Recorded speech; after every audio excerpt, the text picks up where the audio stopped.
बाजूच्या 3-3 lines create करून झाल्यानंतर त्याच्या दुसऱ्या बाजूला, एका बाजूला आपण लेस लावलेली आहे, त्याच्या दुसऱ्या बाजूला आपल्याला मधोमध पेंडंट लावून घ्यायचं आहे.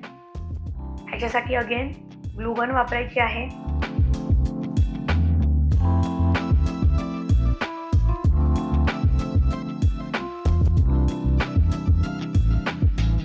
ग्लू गनच्या साहाय्याने अटॅच करून घ्यायचं आहे.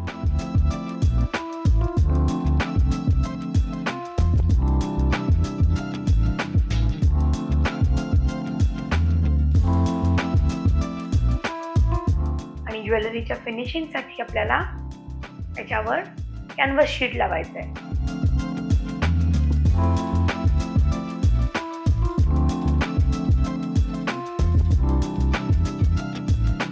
अशा पद्धतीने संक्रांत ज्वेलरीमधील लॉंग नेकलेस रेडी झालेला आहे.